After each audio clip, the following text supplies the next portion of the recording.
I've been a cardiologist for 30 years, and I've tried everything. But when I tried fasting, I started seeing changes.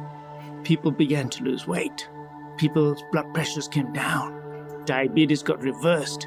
The progression of coronary artery disease went down. Hey guys, how you doing? Hope you're having a good week so far. My name is Dr. Rangan Chatterjee, and this is my podcast, Feel Better, Live More. This podcast is getting a lot of new listeners at the moment because of the global release of my brand new book, Make Change That Lasts. And so for the next few Sundays, like I did when my last book came out, I plan to re-release some classic evergreen conversations from my back catalogue to give new listeners a real flavour of what my podcast is all about. And today's re-release is a quite wonderful conversation all about fasting with Dr. Pradeep Jamnadas.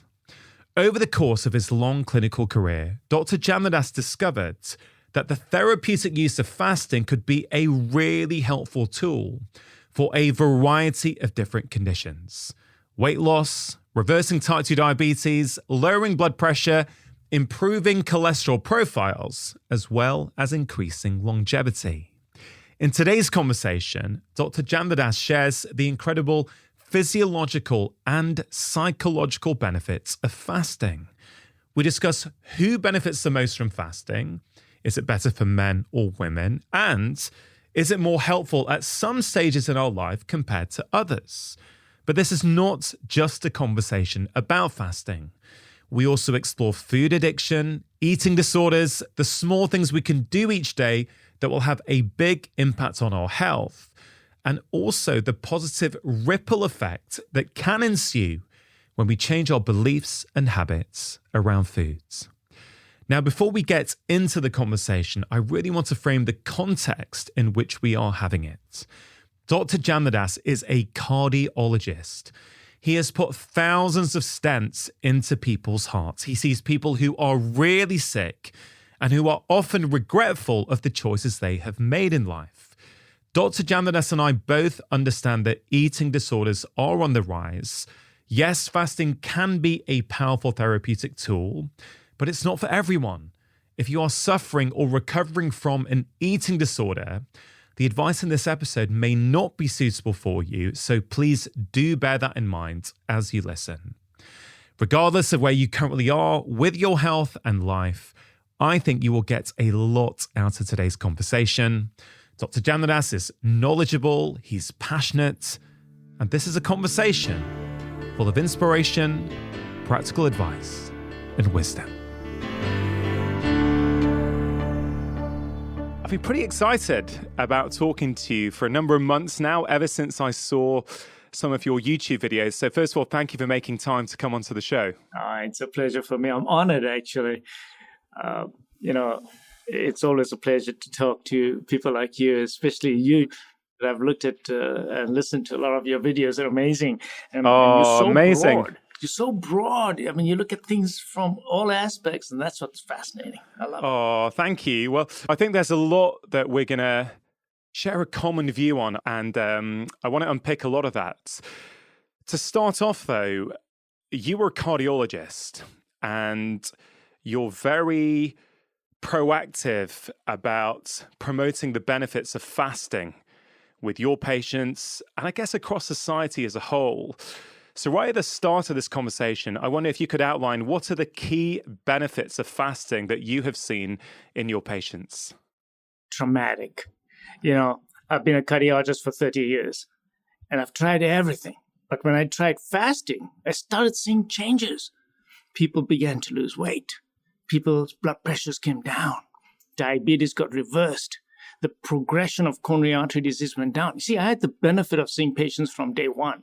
So I saw that they were having a second angioplasty, another heart attack in 2 years, 5 years. I saw the numbers going down on those whom I was able to get them to lose weight through a fasting program. And I tried lots of diet programs.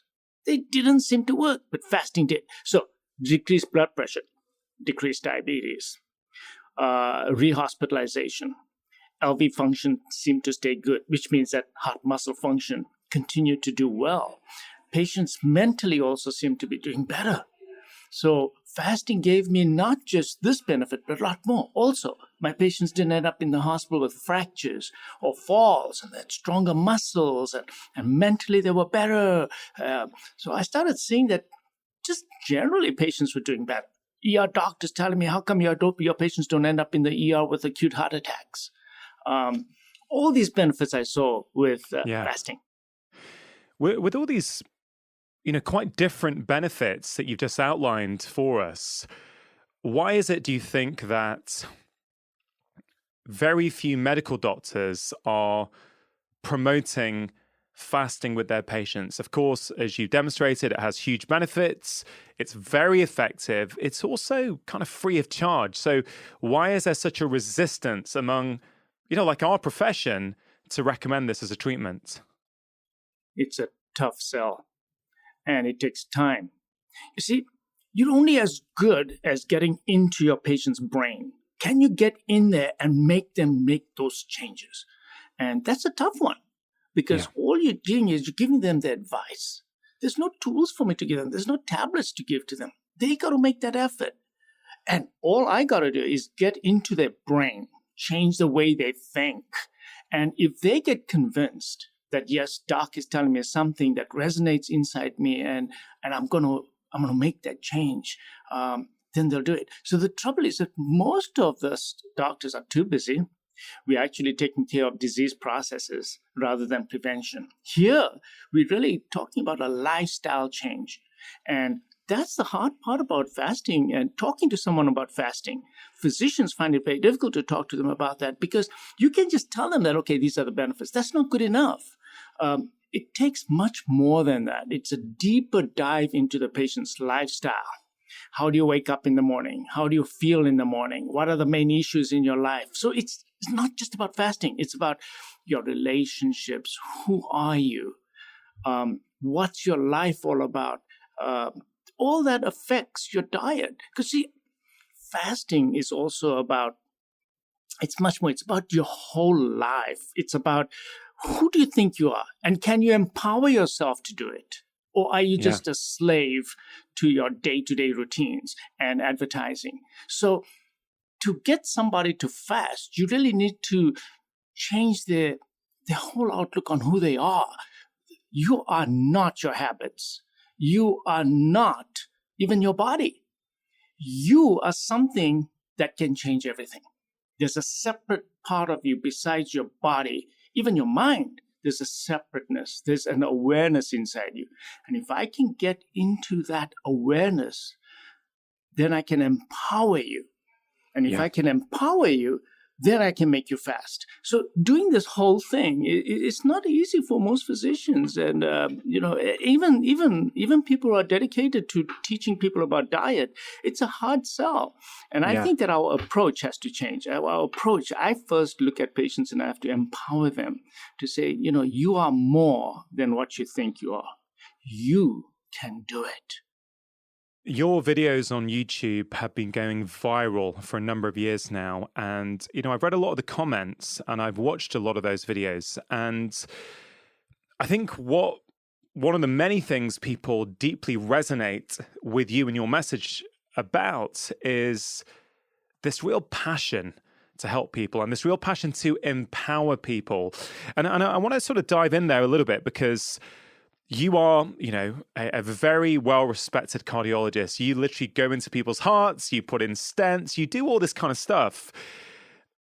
In some ways, as life-saving as putting a stent in someone's heart potentially can be, it's slightly disempowering, isn't it? It's kind of like, well, I've got to rely on the skill and ability of my doctor to be good at what he does, to be sharp on the day, to have slept properly the night before, right?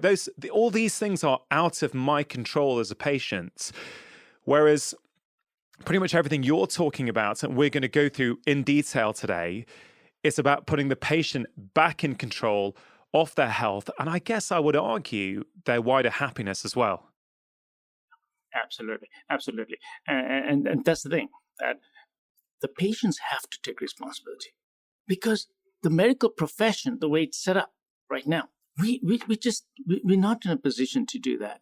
We have to, we don't have enough resources. We don't have enough time. So what we can do is we can educate patients, and we can throw light on the issues that have brought them to where they are now and show them how they can get out of it, show them, empower them, and educate them so that they make their decisions. And when they make their decisions, they will do it. And then it's self-empowering. It feeds back on themselves and say, look, I was able to do this, and I didn't think I could do this. And so that brings us to that issue that there are so many layers of onions that we can peel off, and fasting is the one that really seems to me to open up aspects of their lifestyle which they would not have otherwise looked at, because fasting does bring in lots of issues into their life. It opens up the introspection into their life. It's what's going on, what's driving these things in my life, and that's what I like about fasting. It's so different. I mean, imagine if I just give them a diet and say, okay, you're just going to eat this. Okay, they're going to eat that. That's it. But in fasting, it's self-control. It's deeper thinking about the habits and all the other things that we're going to talk about. Yeah. In many ways, fasting is, really swimming against the tide of societal norms, because we live in a society of abundance. Yet fasting is self-imposed scarcity. And, we're going to talk about fasting from food and the benefits for various different disease processes, but also for promoting health and well-being. But you could take it a little step further, couldn't you? If we're going to sort of link mind and body and heart all together, well, it's not just about fasting from food, is it? It's also, we can take social media fasts, we can take alcohol fast, we can take caffeine fast. Even that term fasting, it goes far beyond just food, really, doesn't it? Absolutely. Absolutely. You have so much insight into this. You've just hit onto something very important. When we talk about our habits in fasting and our addiction really to eating and this pattern, you also talked about digital addiction. You didn't quite say it in that way, but there is digital addiction, there's alcohol addiction, there's gambling addiction, there's other forms of addictions, and sugar addiction. And all these things seem to go to that part of the brain that gives us that reward. So we're living in a society where it's all about the instant rewards. And when you prime yourself in one area, you can slip into other areas as well. And that brings up this whole addiction thing, that perhaps this pattern of eating that we've developed and this addictive pattern of eating every few hours all the time, it's really an addiction. It is an addiction, and it seems to give us that instant reward. And it doesn't really matter what you're eating, but it's the fact that you're eating all the time, and we need to get out of this. So we need to really look at our whole life to say that, look, the dopamine centers are primed already from a young age. And yes, we are addicted. We're an addicted society. You know the book that I just finished reading a few months ago, Dopamine Nation, I think it's called. Yeah. Yeah.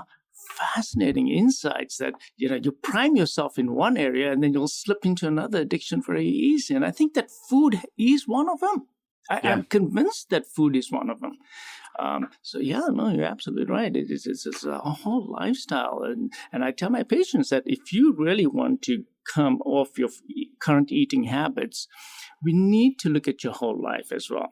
Are you addicted to alcohol? Are you addicted to caffeine? Are you addicted to sugar? Are you addicted to even digital media?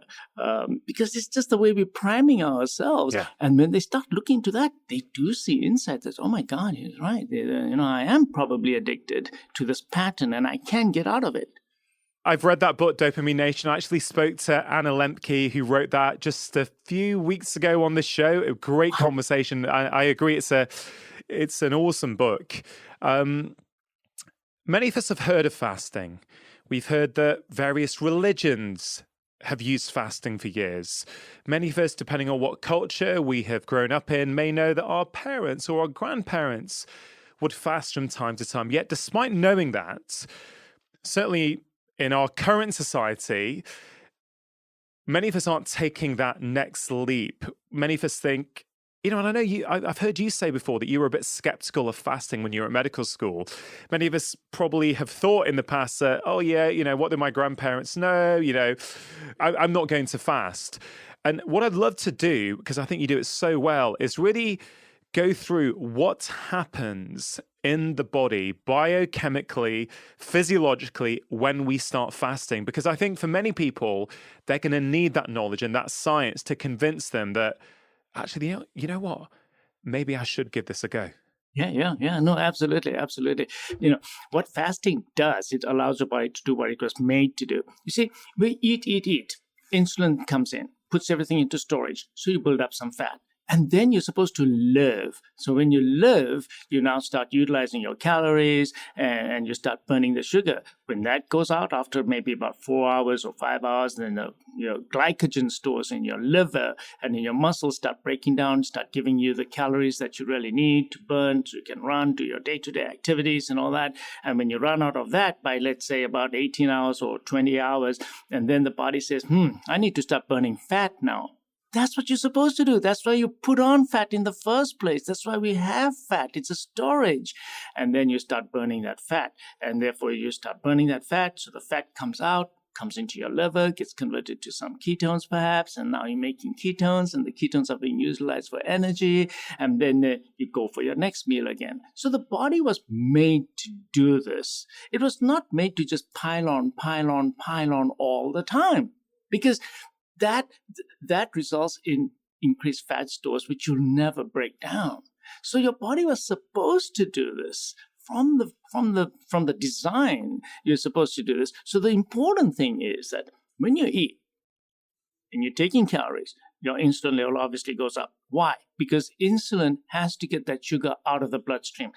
Blood sugar must always come down because otherwise you get damage from that high glucose level in your bloodstream. That's why we treat diabetes, right? Because the blood sugar, or the glucose rather, attaches itself to proteins, so you get glycation end products, and therefore these proteins become dysfunctional. So insulin says, I'm going to take the glucose out, put it down into the blood, into the storage. First place it puts it into is the liver.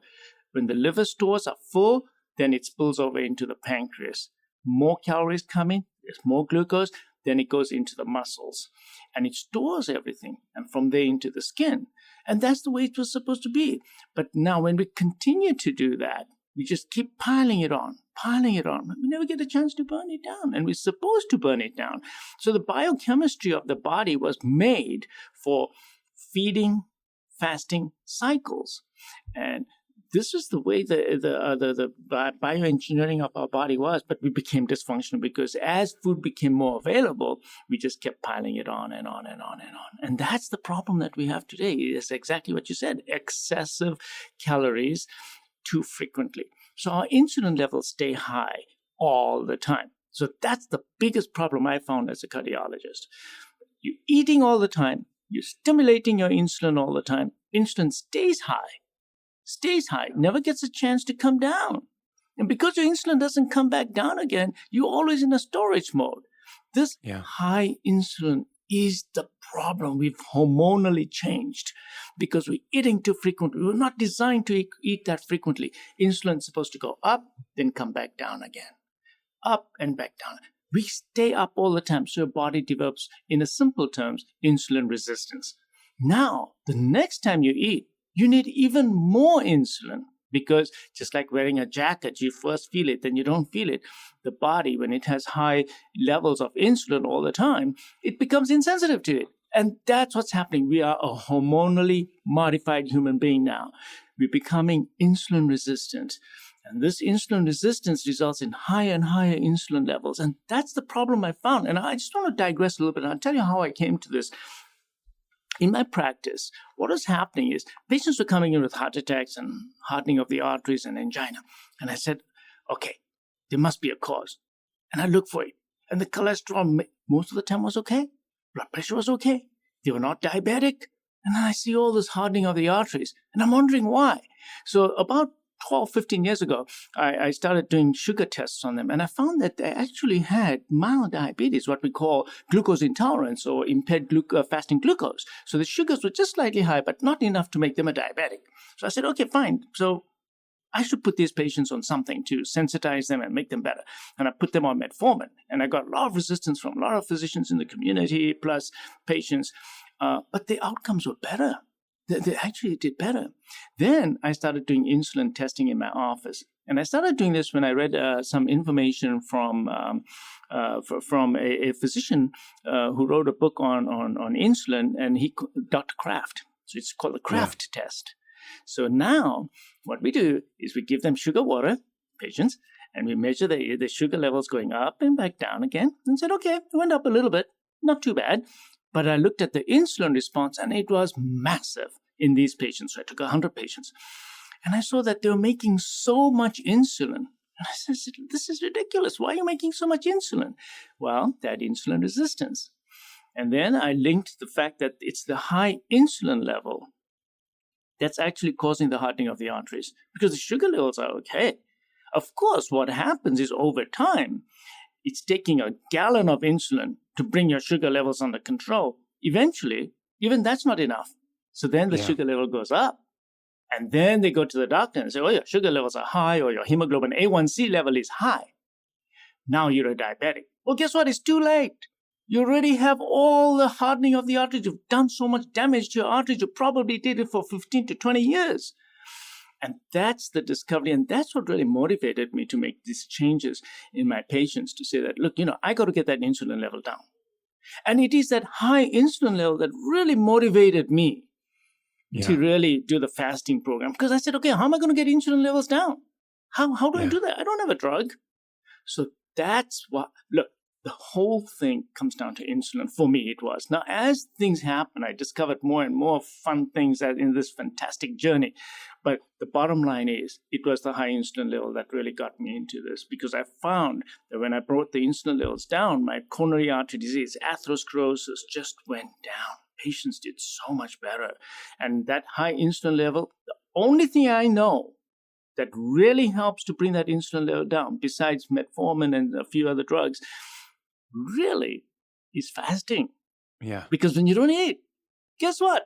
You don't make insulin. That's it. Your insulin levels plummet. And then the next time you eat, you make insulin, but a much less amount, because you're now sensitive.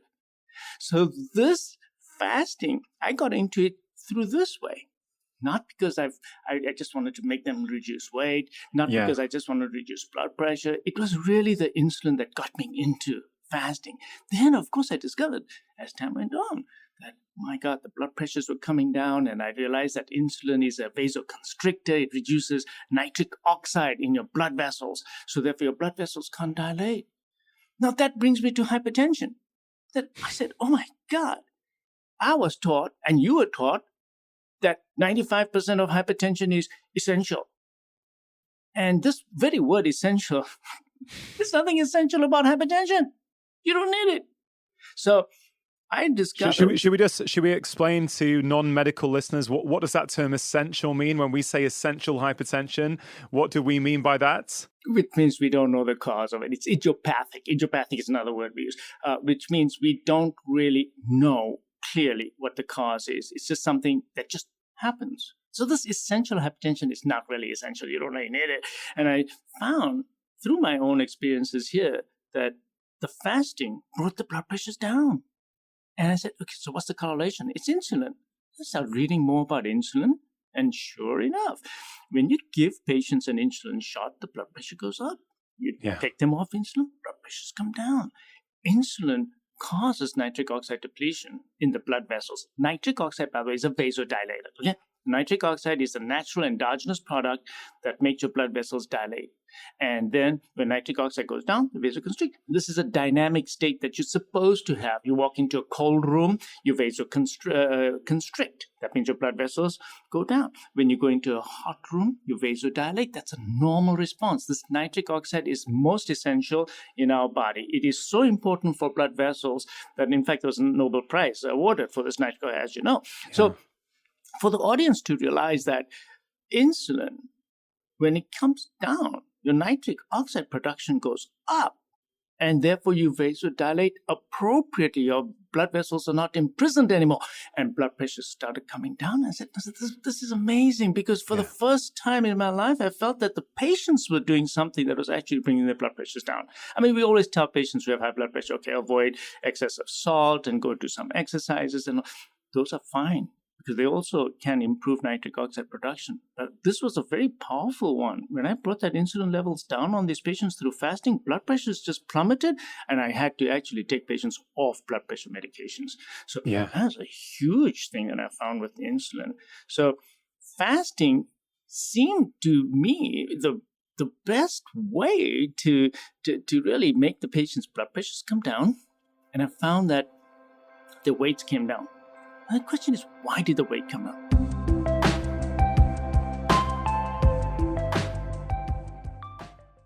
Just taking a quick break to give a shout out to AG1, one of the sponsors of today's show. Now, AG1 has been in my own life for over 5 years now. It is a science-driven daily health drink with over 70 essential nutrients to support your overall health. It contains vitamin C and zinc, which helps support a healthy immune system, something that is really important, especially at this time of year. It also contains prebiotics and digestive enzymes that help support your gut health. And all this goodness comes in one convenient daily serving that makes it really easy to fit into your life. No matter how busy you feel, it's also really tasty as well. Now, the scientific team behind AG1 includes experts from a broad range of fields, including longevity, preventive medicine, genetics, and biochemistry. And I talk to them regularly, and I'm really impressed with their commitment to making a top quality product. For listeners of my podcast, AG1 are giving a special exclusive offer. You can get a free 1-year supply of vitamin D and K2 and 5 free travel packs with your first order. These packs are perfect for keeping in your backpack, office, or car. If you want to give them a try, just go to drinkag1.com/live more. Just wanted to take a moment to tell you about my first ever UK theatre tour taking place this March. So I've just finished 2 days rehearsing for the show with the entire tour team, the director, video tech, sound crew, tour manager, and I'm even more excited for these live shows than I was when I first announced the tour. Now, if you enjoy listening to my podcast, I think you are going to love coming to this tour. Don't think of it like a book tour. Think of it as an immersive, transformative, fun evening where you will walk away with a personalized blueprint of the things you need to work on in your own life. It's not just me on a stage talking to you. There will be lots of interactive moments and a few surprises. Now, I know that many of you listen to this podcast to learn things that will help you thrive, but I also know that at times it can feel hard. On this tour, you are going to be in a room with other people who are interested in the same things as you are, which will feel incredibly special and give you a massive boost.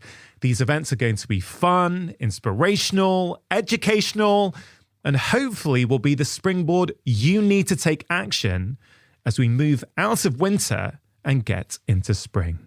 There are 14 shows all around the UK. The 2 warm-up dates in Wilmslow and the London Lyceum date has just sold out.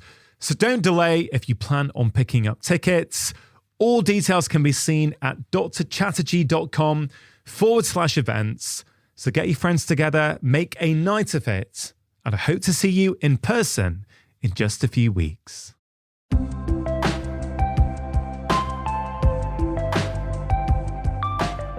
Insulin, in the bottom line for all your listeners, insulin just is a storage molecule. Puts everything in storage. So when the insulin levels come down, the storage padlocks are taken off. So your fat can now be mobilized. Now there's, of course, I can go into all the enzymes that are involved and the hormone-dependent lipase, et cetera, et cetera, et cetera. But the bottom line is when insulin levels come down, now your fat pads are available for metabolism.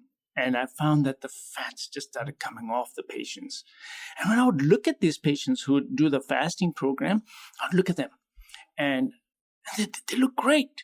It's not like their faces are all, the excess of skin hanging off, or they have skin hanging off their arms. No.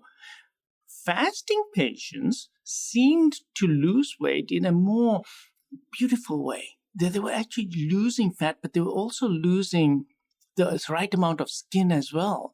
Because you see, prior to this, I used to tell patients, okay, you're going to cut your calories to only 850 calories a day. And you're going to have 4 meals a day. Each one is going to be this much. And the patients would come back. Sure, they lost some weight. They would lose a lot, actually, sometimes. But they would look terrible. They would look absolutely terrible. Their faces, their skin, and plus they were miserable because they just they didn't feel good eating small amounts of food frequently. This advice that we gave patients previously, that, hey, cut your calories down by eating 4 small meals a day or nibble throughout the day. Totally wrong in clinical experience. They lost temporary weight. They all would put it back on again. Did it for years. I did it for 15 years and I was sick and tired of it. They would come back miserable saying, Doc, my life's miserable. I only eat this much and I just feel terrible. I'm hungry all the time. And I look at them, they even look miserable. And their skin was just... So when patients were fasting, they would come back and they were laughing. They were so happy. Yeah. The mood was better. And I said, no, why is this guy's mood so good? He hasn't eaten for 2 days now. And he says, Doc, my mood is better than it ever was before. I'm sleeping better as well. And he empowered himself. And I said, no, wait, this is psychological. He's just, he was able to do it, so he's feeling good about himself. He says, no, Doc, I do feel good that I was able to do it. And I'm self-empowered, but also they felt better. And then, of course, as I do the research, I see that there are many substances that are produced during fasting. And one of them is BDNF, which is a big word for brain-derived neurotrophic factor. And what that really basically means is, look, when you are fasting, does nature want you to just crawl into your cave and fall asleep and just die? No, nature wants you to go out there, find your kill or your prey or your find your berries or something. So it actually makes your brain more alert, and rejuvenates your brain. And you actually, now there's data to show that you can actually grow new cells as well in prolonged fasting. So what happens is that you actually become more wide-eyed and bushy-tailed. And that's what I saw with the patients too. That they were so happy when they walked into my office. You're walking to a cardiologist's office laughing and joking. This is fantastic. So that's something. And then I found that their energy levels, they just not only felt better mentally and their mood was better, but they said that they moved around better. So I said, what does that mean? They said, well, look, my aches and pains went away. I said, come on. I said, yes, I only lost 15 pounds so far, but my joint pains are all gone. No, wait a second. Why is that? Why did the joint pains go away? You don't take off that much weight to take them off your knee. Well, there's inflammation. And I found that inflammation went down in these patients. So I said, okay, so how do I measure inflammation? So I looked at the CRP levels on these patients. And I found that the CRP is a blood test. And your audience would know that this is a test that we do to look for inflammation, microinflammation in your blood vessels. And I found that they were coming down. Now, you know how hard it was for me to bring these inflammatory markers down? I mean, we give patients statins, and that does bring down CRP. But I found that these patients who were fasting, the CRP levels came down. And perhaps a lot of the inflammation in the joints was getting better because the inflammation went down. So I said, okay, that's fine. What else are you feeling? I said, well, you know what? My stomach feels good too. So, wait a second. Come on, guys. I mean, you're fasting, and how can this be happening to you? I said, yeah, less bloating. My bowel movements are better. I'm not getting so gassy, and I don't get that fatigue after eating. I just feel so down. Of course, they're not eating, but when they do eat, after the meal, they feel so much better. So they are eating, after when they break the fast, but they're feeling better. Their guts are better. Their joints are better. Their minds are better. I just said, oh God, this is crazy. This is crazy. So that's what really, I got so excited about fasting, as you could tell. It is an amazing journey. Yeah, it's, what's incredible is hearing you talk about this with this incredible passion. You have seen really, really sick patients. You've been inside their body. You're obviously, there was clearly a frustration at some point that, why am I keep doing this with all these patients? They keep coming in. What else can I do?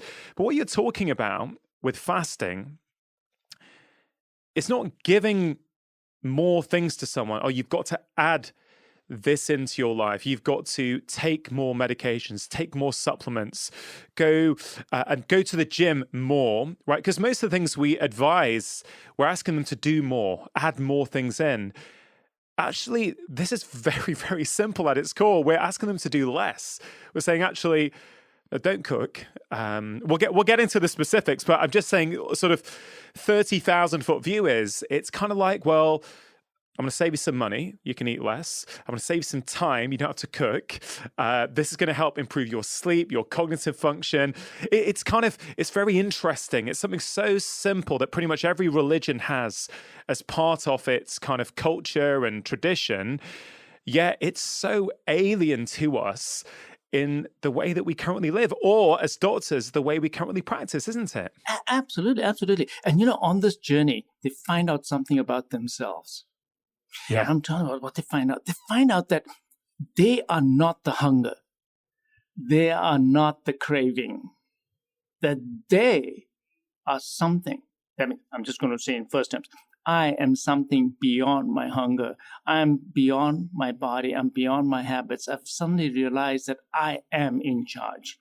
That I don't have to have breakfast. If I'm not hungry, I don't have to have breakfast. And now doc tells me that's good for me. Lunch comes around. Are you hungry? Or have you been a victim of just, it's 1:00, so I have to eat? So when the patients suddenly realize that, gosh, I don't have to eat because I'm not hungry. Of course, if you're not hungry. And now they're empowering themselves. They realize that there's another part of themselves, a real inner amness, my awareness, the real me, which is beyond my body, beyond my feelings, beyond my sensations, and I have control over it. Now, I found that seems to empower patients more, because you start them out first doing this dietary stuff. Okay, learn how to just skip meals. Then all of a sudden it roller coasters, and they themselves become so empowered. They say, whoa, what have you done? He says, well, doc, you told me to fast. I haven't eaten for 48 hours. I said, yeah, but I didn't tell you 48 hours. So what I'm saying is that it empowers them even more, because they realize, yes, I have control. I've regained my control over my eating habits. I don't have to eat because it's 1:00 in the afternoon. I have to go downstairs to the cafeteria to eat. I don't have to do that if I'm not hungry. And when I am hungry, my ghrelin levels have gone up. They'll stay up for about an hour, doc told me, and then it'll come right back down and my hunger will be gone. So now I'm empowering myself that, yep, I can do it. I'm going to wait it out for 1 hour. I drink a glass of water. Doc told me to drink a glass of water. And yeah, sure enough, my hunger went away. I moved on. Doc told me to keep my mind busy. Go and do your chores at 1:00. Go do your shopping at 1:00, or pay your bills at 1:00, and your time will pass. And before you know it, you'll be back to work at 2:00, and you'll have no problems till the evening. So I think that self-empowering the patients this way, they're taking control, and they're looking back and they're getting positive feedback. Oh yeah, I have regained control. Yeah. So, because compliance is such a big problem. So when I did that, the compliance with medications also improved, because the patients just, they took control. They took control, giving back control to the patients. Yeah. I mean, there's so many things to kind of follow up on there. You mentioned that actually when people fast, they often get more energy and more mental clarity. And this is very alien to, as you say, how most of us have been brought up. And I think kids are still being brought up that you have to eat regularly. And I give an example from my own life, which is my son is 11 years old currently. And every Saturday morning, we try and do something called Park Run, which is a 5-kilometer run in the local town. Now, just to be clear, I am not giving anyone medical advice with their children at the moment, so this doesn't get misinterpreted. But I know my son, I know his health well, I know what he's capable of, and we run at 9 o'clock. And my son loves food, right? He loves food. But actually, he's realized that actually he runs better and feels better when he runs at 9 if he doesn't eat. So he said, Daddy, you don't want to eat to eat. I said, no, if you don't want to eat, that's fine. Right? Which is not what I would have been told at that age. I can tell you it would have been, no, you're going to need to eat so you've got energy for your run. So on a Saturday morning, he gets up, let's say at 7. He'll probably have, I'll probably keep reminding him, nudging him to have 2 glasses of water. But then we'll go and do a run together at 9. Let's say 9 till 9:30. Then we nip to the supermarket, we come back. And what I've started doing with him is I say to him, hey, Jen, how do you feel now? You missed breakfast. And he'll say often, Daddy, I actually feel really good. Like I could think really clearly. So first of all, kids get this stuff, right? And I'm delighted that my son is actually showcasing some of the stuff that you are talking about at the age of 11. I tell you, I certainly was not. I was very much eat from the minute you get up, go downstairs, have your bowl of cereal, and still be eating last thing at night. Well, I remember just going to my room with big bowls of muesli and milk, and I was eating all the time. So that was one thing I wanted to say. But the second thing I wanted to talk about was what you said about, I am not the hunger. And I thought that was so powerful, Dr. Jamnadas, because I think many people these days have forgotten what real hunger is. And then if they ever experience hunger, it's like, I need to eat now because I'm hungry. It's like, well, you could just sit with your hunger and see what happens. So just a couple of points there. And I'd love you to share your sort of view on that. Absolutely. Now, the experience with your son is so empowering. So he and all of us have realized that we are a hybrid engine. So you have your metabolism that's based on glucose, and everyone needs to understand it's sugar and glucose. That is the ultimate currency that we use to produce ATP. But there's another currency in the body, and that currency is ketones. So when everything's put into storage and you've depleted the glycogen in your liver because you've been exercising now, then you need your fat stores. That's another source of energy. So when the fats kick in, and your ketones start going up, you will feel different when the ketones are in your body. So that feeling of euphoria, that feeling that the patients feel empowered and your son feels so good after running on an empty stomach, of course, partly because of endorphins that are produced through exercise, Sure. which is very good. But the other product is this ketones. We all make ketones. We are supposed to make ketones. The trouble is when we eat so frequently, you turn ketones off. We must all experience some degree of ketogenesis in our life. In our day-to-day, maybe at least 2 to 3 times a week, you should become significantly ketotic. That does not really mean that you need to fast for 3 days or 4 days. No. Look, when we cut down on the amount of carbohydrates, simple sugars, and we will go into ketogenesis sooner and sooner in a fast. So that's adaptation. You're adapting your metabolism. If you're eating a lot of carbs and sugars all the time, then stop eating. You will start producing ketones maybe at 24, 36 hours. But if you're already on a diet that cuts out processed foods, sugars, simple starches, all the refined products, now your body will start making ketones at a much earlier stage. So maybe by about 15, 16 hours also, some people will start making substantial amounts of ketones. Now, those ketones, when they are being used in your metabolism, you will experience what your son experienced. I feel great, my exercise sounds better, my thinking's better. So it's a different chemistry you're using in your body. And I think all of us need to go into some degree of ketone production because it has multiple other benefits to be in ketone production. And in ketone production, there's a whole new biochemistry that's going on in the body, which we need. Because one is anabolic, what putting on all the time. When you're in the ketosis, now the body's cleaning up and becoming efficient. So it's another metabolism that we need to engage, and we just don't engage enough of it. And now on the fasting program is when I'm seeing that the reparative processes all kick in. Now, I'm going to say this again. The reparative process in your body is kicking in at a higher level when you are doing your fasting. How do I say that? Oh, blood pressure comes down, joints seem to get better, bowel symptoms seem to get better, patients look better. But now there's data showing that these patients live longer, less cancer as well. And we know about the chemistry that is induced, which one of them is called autophagy, where the cells actually recycle all the inner parts to become more efficient. And mitochondria recycle as well, which is called mitophagy. So these autophagy and mitophagy, which is recycling your biochemistry of your cells, does not occur in a fed state. It occurs much more when you're in a fasting state. So we're supposed to have that. We're supposed to do it. That's what our life cycle was supposed to be. Yeah. Yeah, it's interesting. As you speak, you remind me very much of a conversation I had with Dr. William Lee very, very recently on the podcast, who's done a lot of research into comparing food as medicine compared to drugs. And Dr. Lee talks about these defense systems that we have inside our body. He talks about these 5 defense systems, and he talks about using food as medicine to support these defense systems. And, there are things like, inflammation, the immune system, the gut microbiome, stem cells, DNA. And it's interesting, he talks about what particular foods have been shown to support those various defense processes.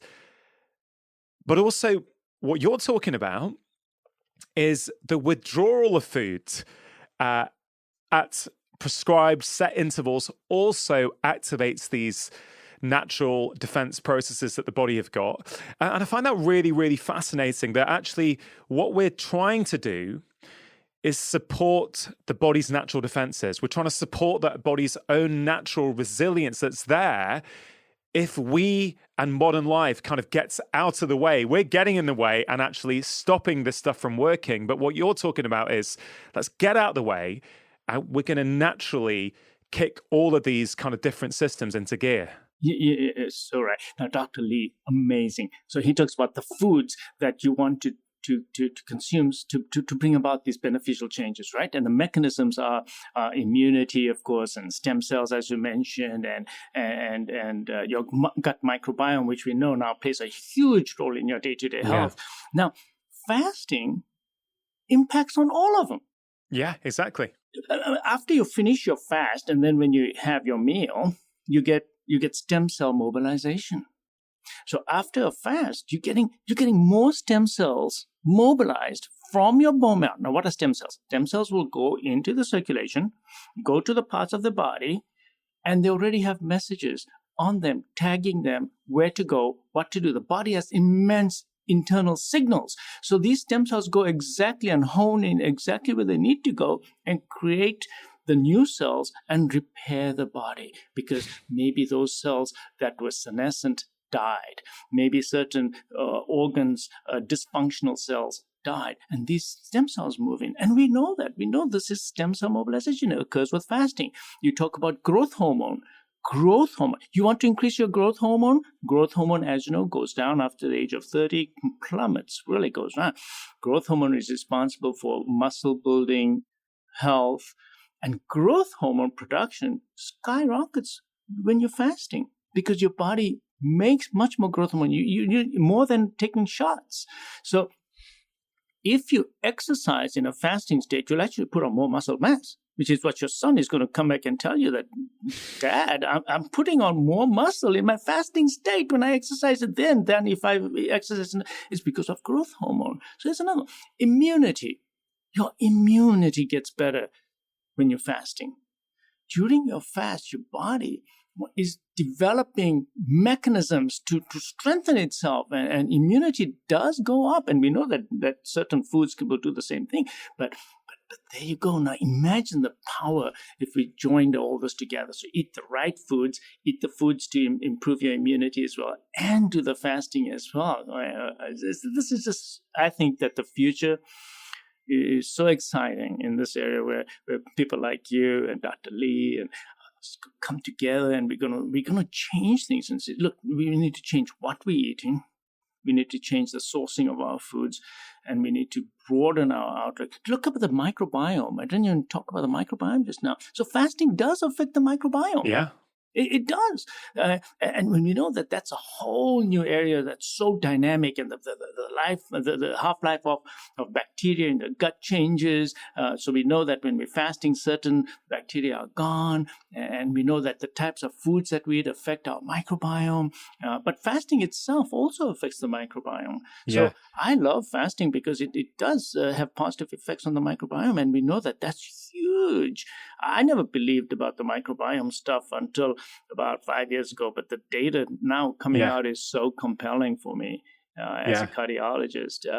In fact, I just saw a patient yesterday, and I advised him that he needs to be eating probiotic foods and fermented foods, and he's like, "But doc, I'm here for my my coronary calcium score, which was so high." So it's just fascinating stuff.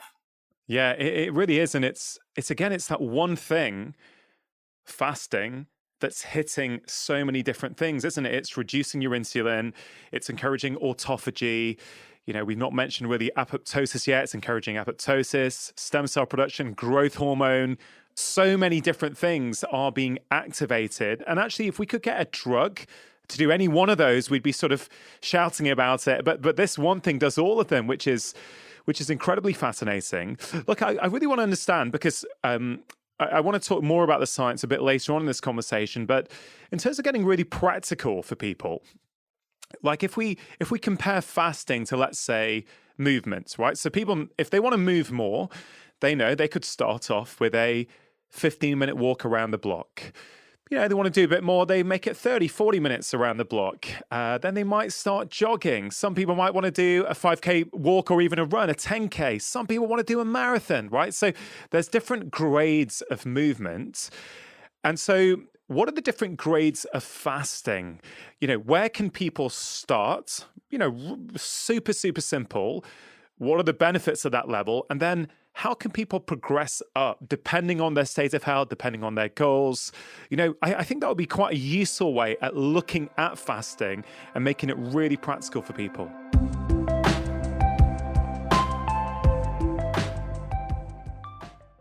Ever have one of those days when everything seems to go wrong, and before you know it, you've slipped back into those habits you're trying so hard to avoid, like sugar, doom scrolling, and wine? When it comes to making changes in our lives that actually last, most people think the solution is to try harder. But this is simply not the case. In my new book, Make Change That Lasts, I reveal how exactly you can break free from the habits that hold you back. What many of us don't realize is that our behaviors follow our beliefs.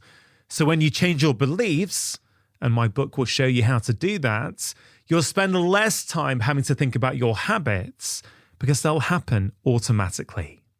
Make Change That Lasts, the #1 Sunday Times bestseller, is available to buy now all over the world as a paperback, ebook, and as an audiobook, which I am narrating. And if you've not got your copy yet, what are you waiting for?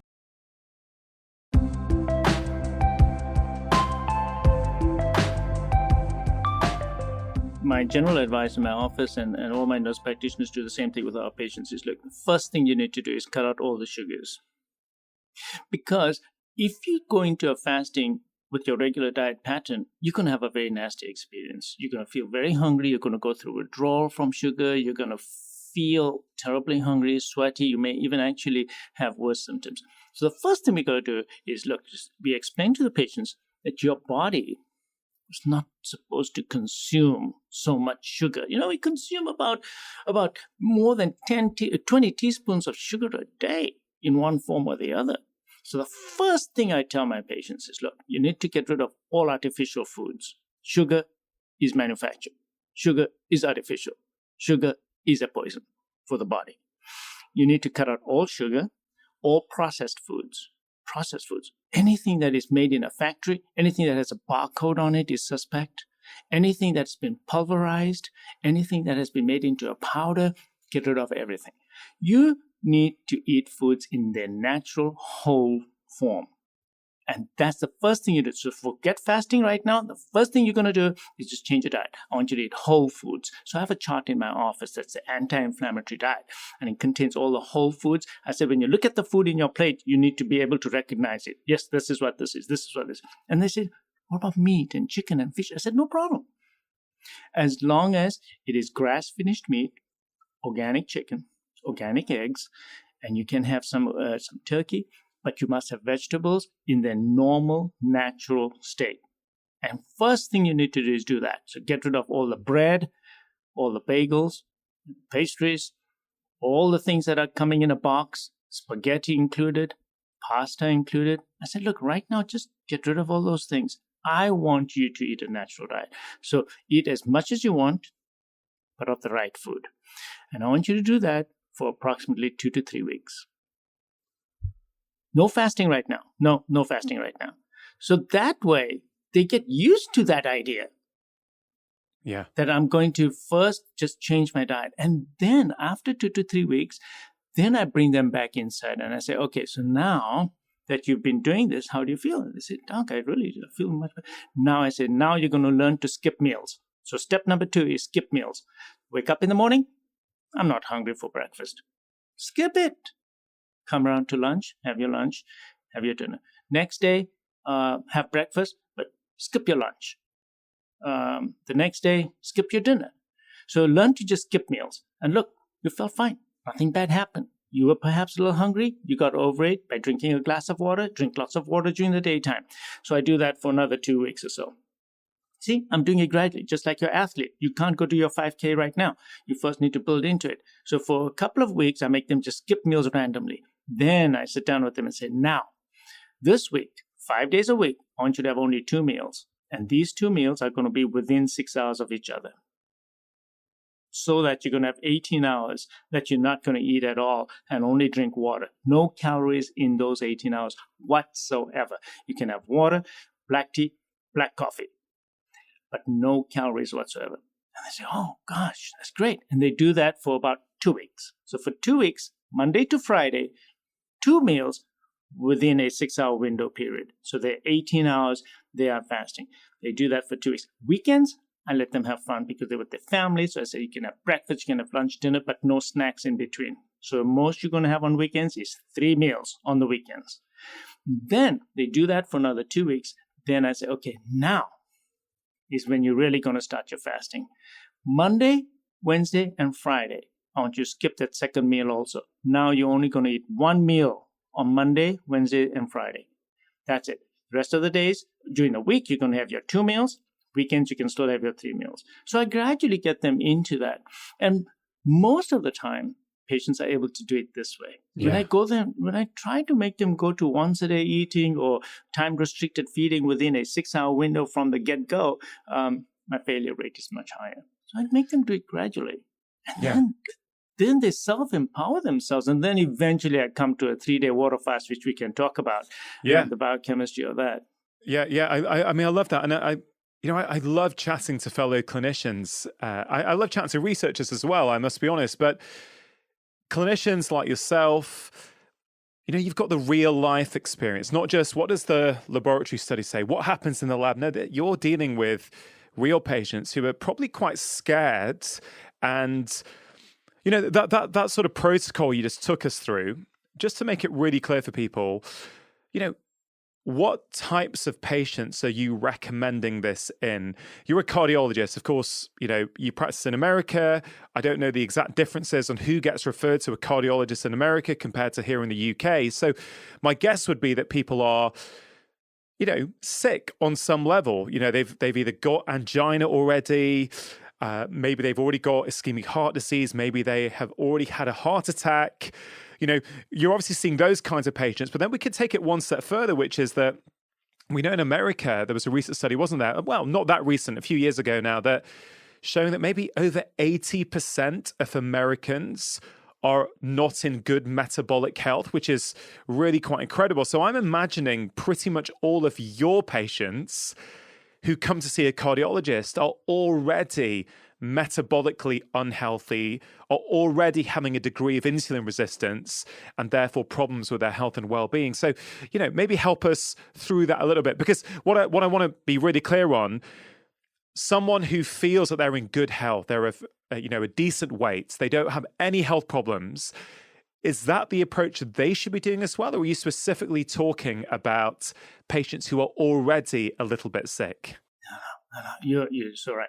No, what I'm talking about here applies to just about everybody. In fact, it's more than 80%. I think it applies to more than 90% of the patients. Now, of course, the cohort that I see in my office are patients who already have coronary artery disease, or they already have had a heart attack. So those patients are kind of easy for me to convince that, hey, listen, you already had a heart attack now.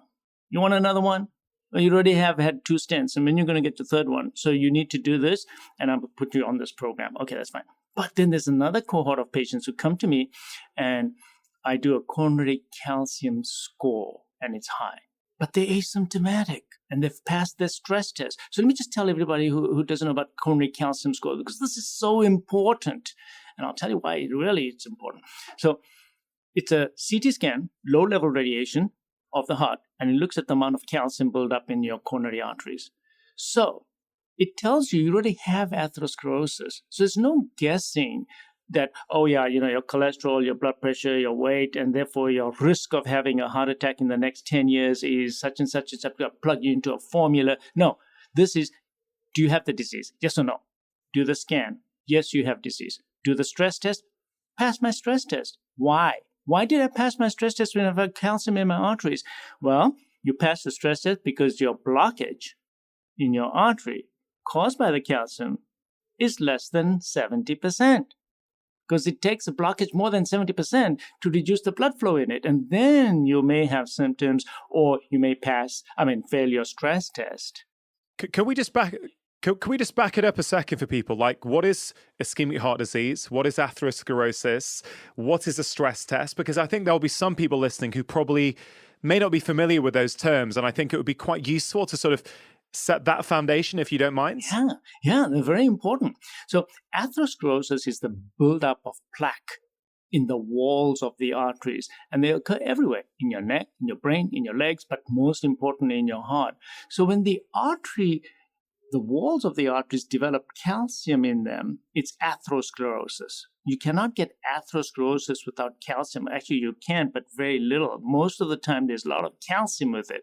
So the calcium is a surrogate for the plaque buildup in the walls of the arteries. And that calcium buildup, the atherosclerosis, can cause 2 problems. It can narrow your artery down on the inside, so the pipe becomes narrowed, and therefore that causes ischemic heart disease. Ischemic heart disease, lack of circulation, lack of blood flow going down that artery. Therefore, the muscle is deprived of blood, and the patient may experience pressure, tightness, heaviness in the chest, particularly on exertion. That's called angina. So angina, chest pain, is because of lack of circulation due to the plaque, which is picked up by the calcium and a positive stress test. Now, a positive stress test is where you exercise or we use chemicals to simulate an exercise, and it can tell us the consequences of the blockage. Is my blockage more than 70% or less than 70%? If it is more than 70, it may reduce the blood flow in the muscle, and we'll pick that up on the stress test. The stress test can be a nuclear stress test or an EKG stress test. But now, if your blockage is more than 70, you are more likely to experience chest pain and the effects of the lack of circulation in the heart muscle. And depending on the location of that blockage and how much muscle is getting the effects of the lack of circulation, your cardiologist may opt to either put you on medicines, or if you're having very bad symptoms, maybe even put a stent inside, which we can talk about. But what I really want to stress here is that you can have a blockage, atherosclerotic, calcium-laden blockage that is less than 70%. You pass your stress test.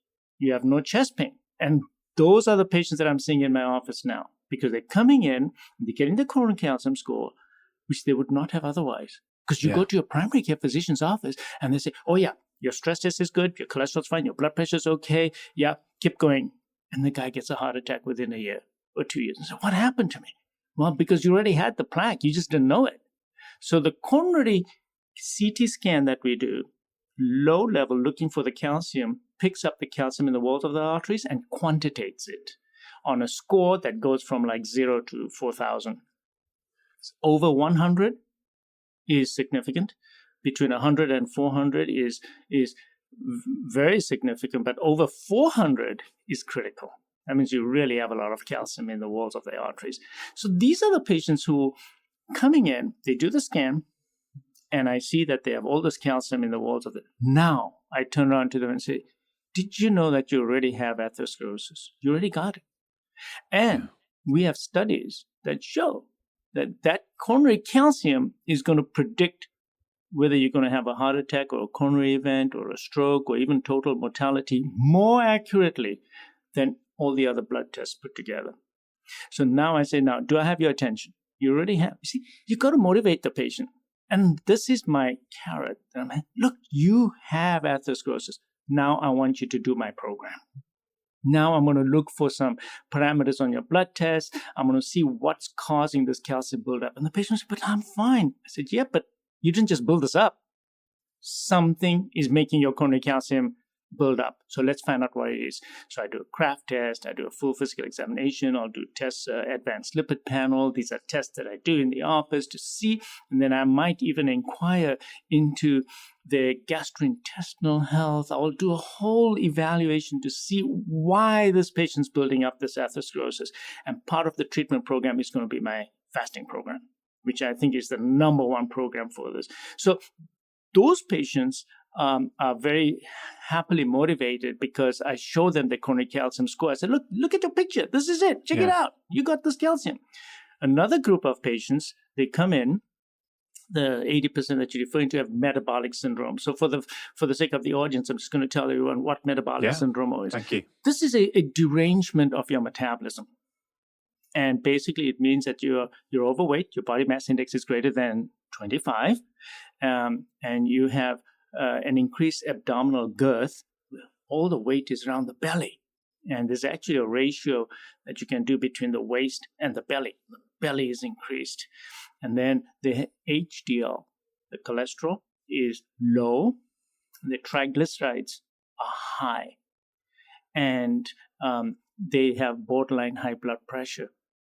Now, when you look at all these numbers, what's the common thing that comes to mind from everything I've already said? Is insulin.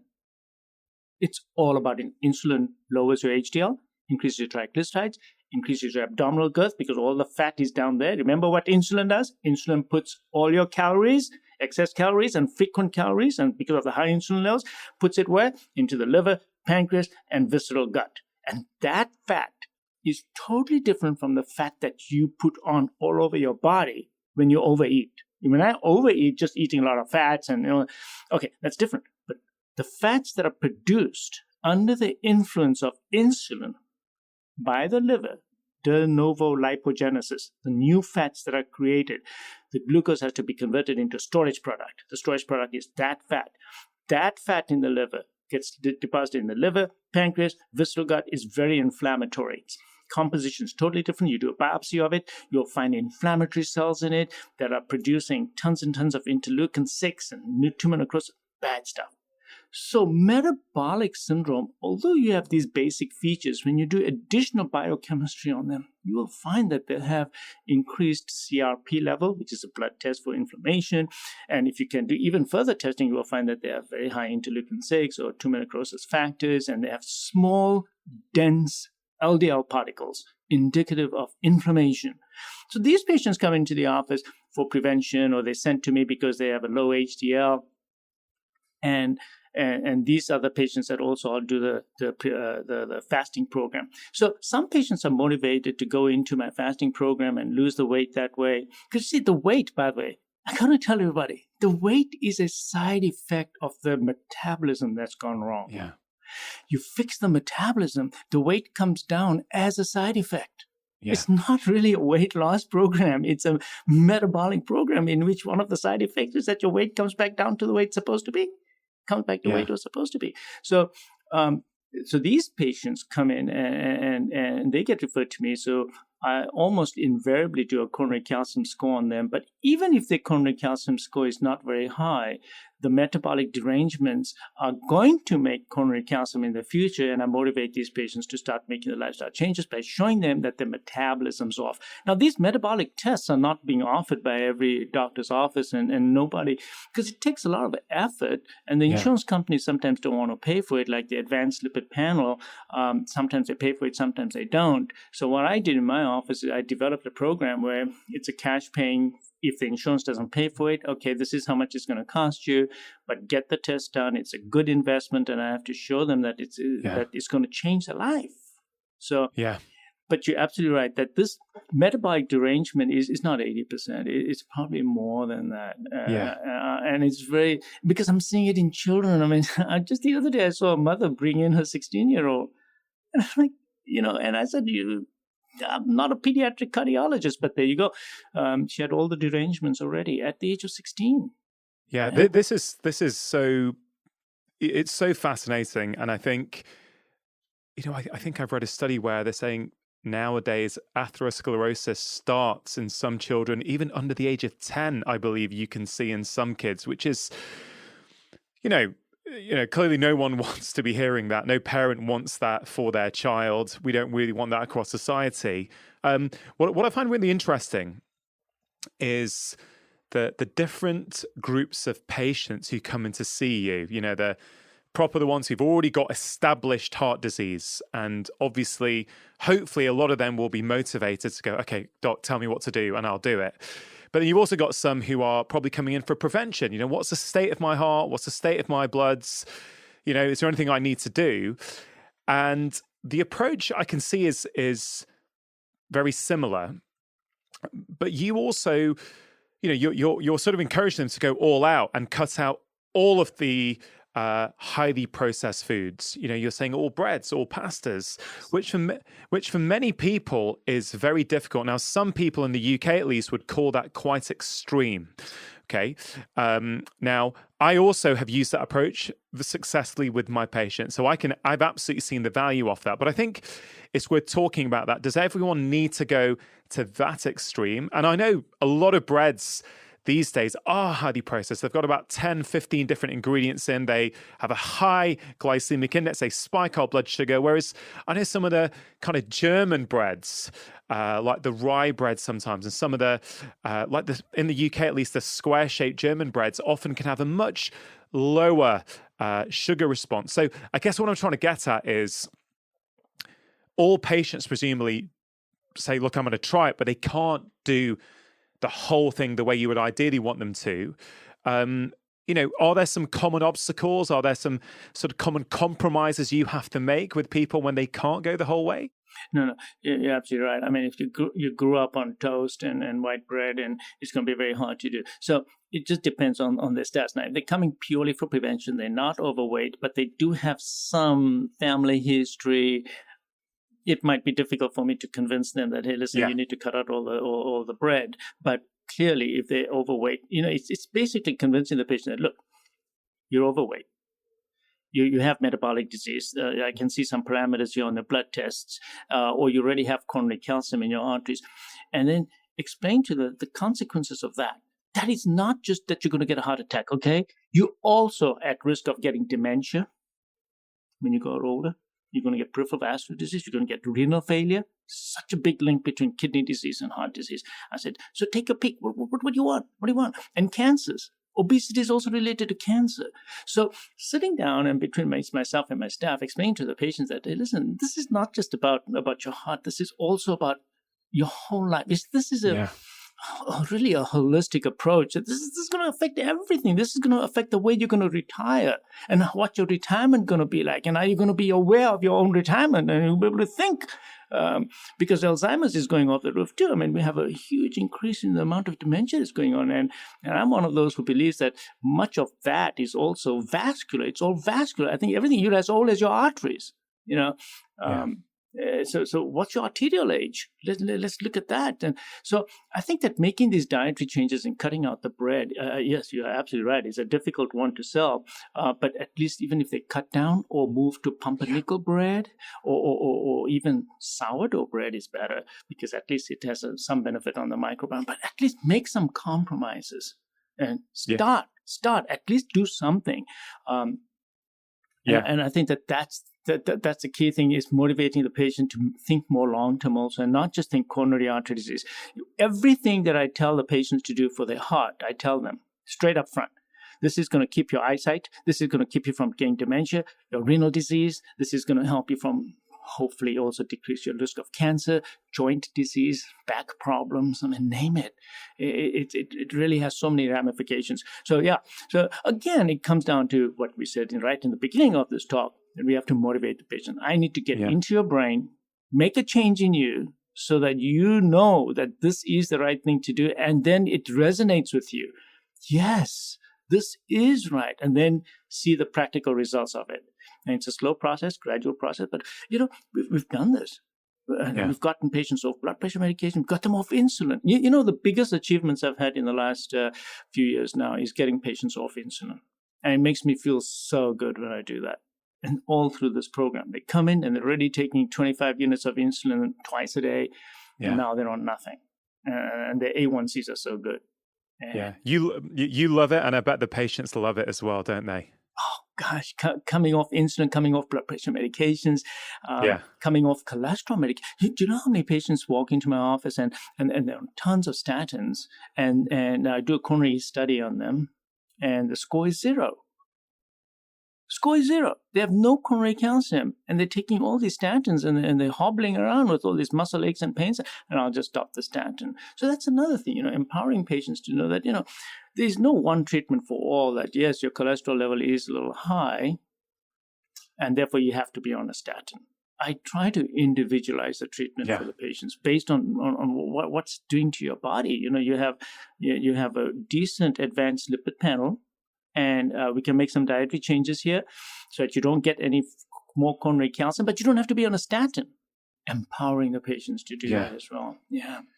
What thinking about your approach, because I've been using similar approaches with my patients for a number of years now, and I think we see a different subset because I'm a general practitioner and you're a cardiologist. Of course, there's a huge crossover given how common type 2 diabetes is, how common metabolic syndrome is. But it's interesting. So you go, before you approach any form of fasting, you have a 3-week period where you in inverted commas, try and clean up the diets. You try and reduce the processed foods that they're going to consume, increase the whole natural foods, which is just going to put them in a much better state for when you then bring in your 18-hour fast. Right. So which is really interesting. I take quite a softly approach, I guess. I always start with a 12-hour fast, which some people wouldn't even call a fast. But I think pretty much every human being should be able to go for 12 hours and every 24 hours without eating food. And if you can't currently, that's okay. But it would indicate that you are, you have some sort of dysfunction, some metabolic dysfunction somewhere. Otherwise, you would be able to, because some people, say, I really struggle with that. And I say, okay, it doesn't mean that that's not a good thing for you. It just means at the moment, your biochemistry and physiology is not able to support that. So let's work on that and get you to a point where you can. And then, for the right patient, I also increase it up gradually. So I find that super interesting as kind of just to notice a difference, because there's no right or wrong, is there? There's just, we're all trying to empower our patients, and we're all kind of biased, I guess, by our own experiences as to what we have found working with patients. So I found that really interesting. Also, are most of your patients men? And the reason I ask that is because, of course, heart disease, we hear a lot about killing men. Of course, it affects women as well. But also there is this question mark that many people have over fasting as, okay, it kind of works for men, but maybe it's not so good for women. I have my own view on that, but I wonder if you could share some of your thoughts on that. Yeah. So the first part was 12 hours versus 18 hours. there's two things that I'm concerned about when patients start fasting. One is the withdrawal, and I think that withdrawal it comes in two shapes. There's mental withdrawal, that is, I'm a Pavlovian reflex. I have to eat at 8 o'clock in the morning. I've done that for so many years. The other one is a true biochemical addiction at the level of the brain. So that really concerns me. That's why I do this period to come in, because that gets them rid of the addiction. Because I think addiction is a real issue. That they're addicted, Pavlovian wise, but they're also biochemically in the brain. And some of them really do go through withdrawal symptoms. And they say, I felt terrible. I started sweating, and I had these intense cravings. And I said, God, this sounds like heroin withdrawal. And I think it's real. So that's why I do this, just skipping meals and gradually getting into it. But how long does that take? That's the question. How long does that take? And in my experience, I've been doing this, it takes 3 weeks. At the end of 3 weeks, I can pretty confidently say that the patients have gone through their withdrawals, and they're going to be now okay to take on the 18 hours. And that's why I do it that way. And the withdrawals are very real, because the foods have addictive properties. Sugar is definitely addictive. We know that. We know dairy products have casomorphine, which actually are addictive. So you crave those things that doc has told you to skip the meals on and all that. But I think that after 3 weeks, they're done. And I tell patients, it's not going to be easy. For the first 3 weeks, you're going to get a lot of cravings. You need social support. You need to structure your life. You need to do your shopping during the times that you're going to be eating that meal. Otherwise, so you keep your mind busy, and you got to get your 7 hours of sleep. And so, So the withdrawal issue is very important. That's why I do this gradual stuff. And then the answer to the second part, the women, definitely, women are not exempt from CAD and heart disease. And something that applies to you and me is Asian women too. Did you know that the incidence of coronary artery disease in Indian women is actually higher than Indian men? But it's just that they don't get diagnosed. And they don't seem to complain that much. So they don't come to the doctor's office. But actually, I've seen worse coronary artery disease in Indian women in my office than in Indian men. And in Indians in general, they have far more coronary artery disease than Caucasians.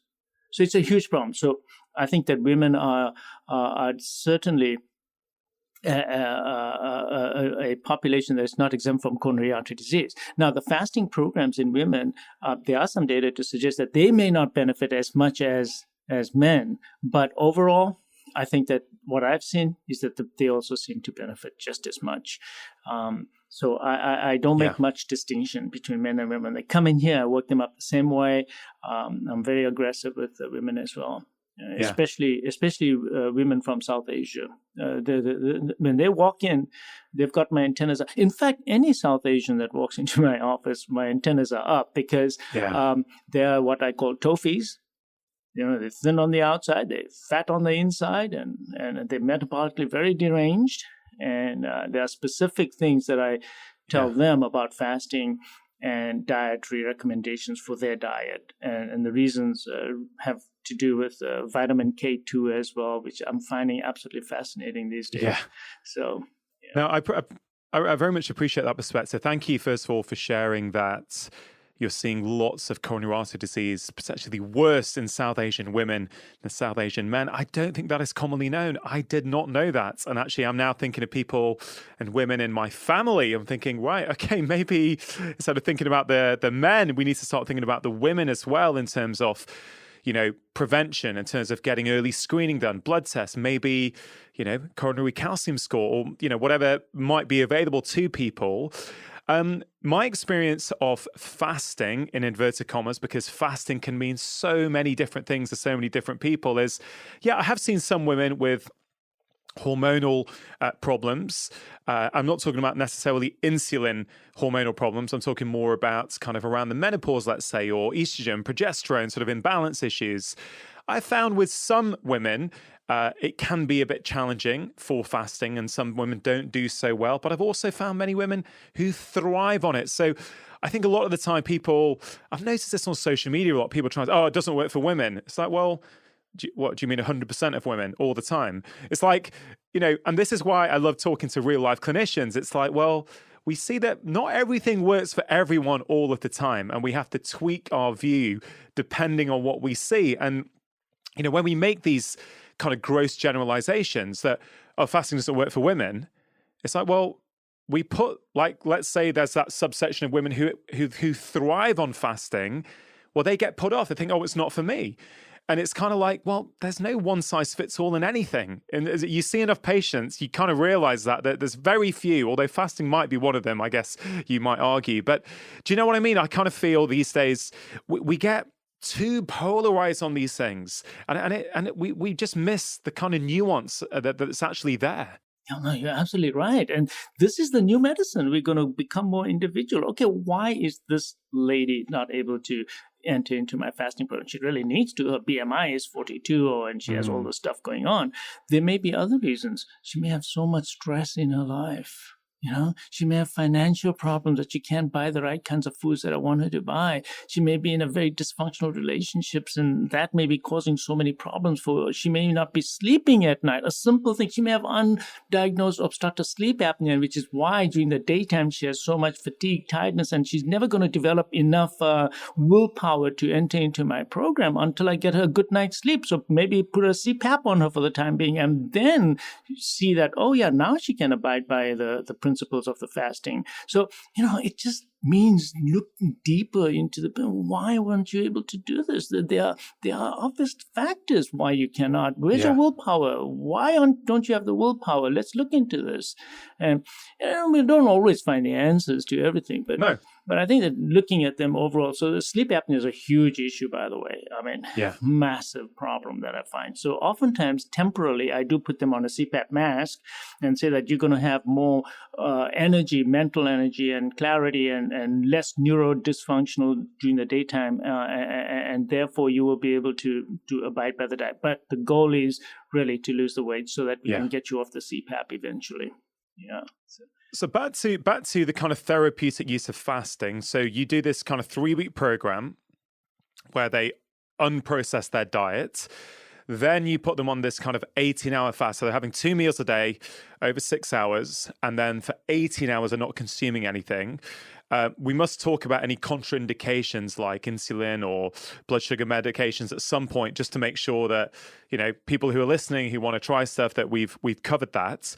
But also, I want to go a bit further because I know you have used 24-hour fasting with patients. I know you have used 3-day fasts, and you have also shared in previous conversations some very powerful statistics. One in particular, I remember on a 7-day fast, you shared a statistic, a bit of research from Boston in terms of what that does to your lifetime cancer risk. So maybe you could talk about some of these longer fasts, and then practically, how do people start going about that? Yes. So absolutely. So at all times, they are supposed to take their blood pressures twice a day. Make sure that the blood pressure is not going down because I do not stop the blood pressure medications right off the bat. So the blood pressure medication reduction will be done depending on your blood pressure readings. As far as blood sugar is concerned, if they are on oral agents, I'll continue those oral agents while they're doing the 18-hour fast periods. Even the 24-hour fast, I'll keep them on it, and I will ask them to monitor the blood sugars. Now, continuous glucose monitoring, the little devices, I only advise those on patients who are on insulin when I'm fasting them, because I want to make sure that their insulins don't drop off. But when a patient is taking insulin and he does the 24-hour fasts, I drop the insulin levels by half first, insulin dosage by half, and I monitor the blood sugars. And then when they go beyond 24-hour fasts, I stop insulin completely. Yeah. I stop it completely because I don't want them to become hypoglycemic. So oral agents, I will continue. Insulin, I will discontinue if I'm doing more than 24 hours, but I monitor the blood sugars very closely. And then that brings me to a little longer fast. Before I go to longer fast, I make them do a 36-hour fast. So I'll make them do that once a week. Once a week means that evening rolls around, skip that meal also, and then have yourself a breakfast. Treat yourself with a breakfast the next day. And that brings it to 36 hours. So I make them do at least one 36-hour fast for maybe, 2 consecutive weeks. And then I'll take them to higher levels. Can I just clarify that? So the 36-hour fast, the way you have found it most beneficial for most of your patients is what you skip one evening meal to the next evening meal. When does that fasting time? I know you can do it any way you want, but what have you found to work? Can we just clarify that? Yeah. So the patients already are used to having only one meal a day. So then I'll say skip that one meal and then have the next meal when you're supposed to have them. That'll bring it to 36 hours. So for most patients these days, they're having their evening meals because it's more social. They're having it with the families. Okay. So they'll skip breakfast, they'll skip lunch. Evening comes around, they're supposed to eat. And I tell them, skip it and go and have breakfast the next day. That brings them to 36 hours. I guess if they're already used to having one meal a day, then actually skipping that evening meal is kind of, I don't know, just go to bed early as well, sort of, it's, I like that. So what stage do you take them from this 2 meal a day, which is this, this 6-hour eating window? You do that initially for the 18-hour fast, then you take them to 24 hours, do you, with just one meal a day? Is that how you do it? That's exactly how I do it. And then they're doing one meal a day, 5 days a week. Weekends, they're going to have 2 meals. They do that for 2 weeks. And then I say, okay, you've been doing this for 2 weeks now. You've been having only one meal a day. Next few weeks, 1 day a week, you're going to go to 36. And the way you're going to do it is you're going to skip that one meal also and then have a breakfast the next day. So that'll bring you to and I want to see how you feel. And most of them come back saying, I just missed the meal in the evening. I watched a movie and went to bed. So why am I going from 24 to 36? Because I want to get them ready for longer fasts, especially if they're tremendously overweight and they're metabolically deranged. What's the biochemical advantage between 24 and 36? By 36 hours, almost all of them will be in some degree of ketogenesis. So it's hard to know who's going to start spilling ketones at 18 hours, 24 hours, 30 or 32 hours. It's hard to know that. So when I prime them, then I'm finding that there's longer and longer periods of ketogenesis. That means they go into ketone production at 16 hours. So long as they made their dietary changes, gradually got into this, the ketogenesis phase starts a little bit sooner at about 16 hours. And the most motivated patients say that, I want to know. I said, okay, if you want to know, then go to the pharmacy and pick up some keto sticks and just test your urine and tell me when you started spilling the ketones. So after 24-hour fast, almost all of them are spilling ketones. And when they're spilling ketones, I know what's going on with their physiology at that point. I know that they're getting the benefits of some degree of autophagy, growth hormone, BDNF production, and mitophagy. I know that's happening because they're spilling ketones. So that's another motivating thing. In the patient who's showing me the interest and the ones I really want them to do, yes, give them the tool. Take this home. Check your ketones. That's what I find so fascinating. So by 36 hours, they're making the ketones. So they'll do that for a couple of weeks where they now went to 36-hour fasts once a week for 2 weeks. Now, at that point, depending on how motivated they feel and how well they are doing, now I'll go to more prolonged fasts. And my favorite fast is the 3-day water fast. And most of them, I'm telling you, greater than 95% of them, when they've graduated to this point where they've gradually gone and done all this, they're able to do the 3-day water fast with no difficulty whatsoever. And if they get cramps, then I tell them, okay, take a glass of water and put a pinch of salt in it and just down it and you'll feel better. But most of them don't because they've adapted themselves. If you go into a 3-day water fast too quickly, you're going to get more cramps, but more importantly, you're going to go through what is known as keto flu and you just feel terrible and achy and you just feel really bad. So I do it gradually. But I must make them go to a 3-day water fast. I use it in that case. I also use it in patients who are able to lose weight, but then they reach a plateau. So now they're weighing 230 pounds, and I want them to have more weight loss. So they've been doing this now for a month, and they said, look, doc, I just can't shed any more weight now. I've done everything you're saying, and I'll put them on a 3-day water fast. And lo and behold, they'll start losing weight again. So I use that in patients who've reached a plateau going to the 3-day water fast. Yeah. Thank you for sharing that. I think something I did want to bring up today, because I know a lot of people, and again, we're all influenced by the online world or the patients that we've seen or the online world that we inhabit. And, I spoke to David Sinclair, this Harvard professor who talks about aging in a very, very profound and novel way.